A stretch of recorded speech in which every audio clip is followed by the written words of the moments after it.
মিটারে না চালানোর দাবিতে রাজধানীতে সড়ক অবরোধ করে বিক্ষোভ করেছে সিএনজি চালিত অটোরিকশা চালকরা।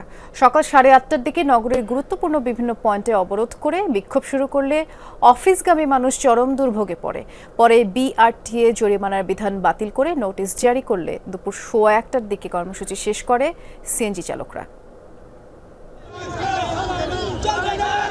সপ্তাহের প্রথম কর্মদিবসের শুরুতেই শনিরাখড়া, রামপুরা, মিরপুর সহ গুরুত্বপূর্ণ এলাকায় রাস্তা বন্ধ করে দেয় সিএনজি অটোরিকশা চালকরা, যাদের দাবি মিটারে না চালালে 50,000 টাকা জরিমানার যে বিধান করেছে বিআরটিএ তা বাতিল করতে হবে।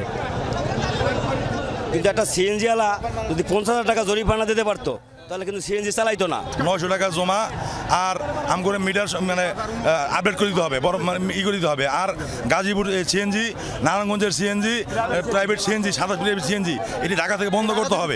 আমরা মেট্রো গাড়ি, আমাদের কাগজপাতি সব ক্লিয়ার, তাও আমাদেরকে হয়রানি মামলা দেওয়া হয়।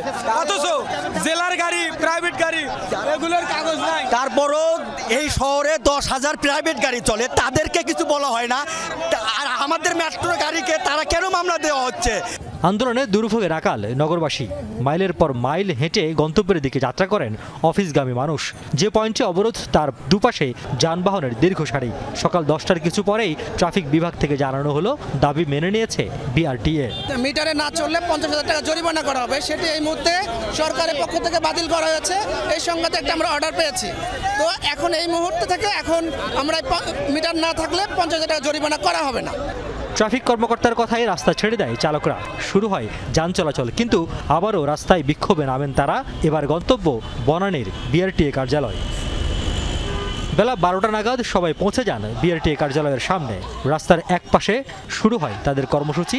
এ সময় এক দফা দাবি পরিণত হয় 3 দফায়। 12 বছর আগে মিটার লাগাইছে, তখন যে কিলো ওই কিলো এখনই আছে।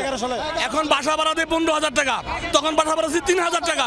লাইসেন্স কাগজ ব্যতীত আর কোনো পার্কিং, নো পার্কিং মামলা, এই অবৈধ মামলা, মিটারের মামলা চলবে না। বনানীতে যখন আন্দোলন করছেন চালকরা, তখন রাস্তা জুড়ে শুরু হয় অরাজকতা। যেসব সিএনজি অটোরিকশা আন্দোলন বাদ দিয়ে যাত্রী পরিবহন শুরু করে, তাদের উপর চড়াও হয় আন্দোলনকারীরা। কয়েকটি ভাঙচুর করা ছাড়াও প্রায় অর্ধশত সিএনজি অটোরিকশা বিকল করে দেন তারা। এ সময় বেশি বেকায়দায় পড়েন রোগীরা। ক্ষোভ ঝরল তাদের কণ্ঠে। হাঁটতে পারে না, ওইখান থেকে আমি ইয়ে করছি, তো উনি আমার নিচ্ছে যে সিদ্ধি যাবো বলি। তা আমরা তো এতটুকু জানি না। জীবন মরণ সমস্যা, আমার ভাই বাটামে যাচ্ছে, কিডনি প্রবলেম। এইখানে আমি রিকোয়েস্ট করছি তারা তারপরে গাড়িটা ছেড়ে দিয়েছে। ঘণ্টাখানেক পর 1:15টার দিকে দাবি মানা হয়েছে এমন কথা বলেই রাস্তা থেকে যার যার গন্তব্যের দিকে চলে যায় সিএনজি চালকরা। রিয়াজ রায়হান, যমুনা নিউজ, ঢাকা।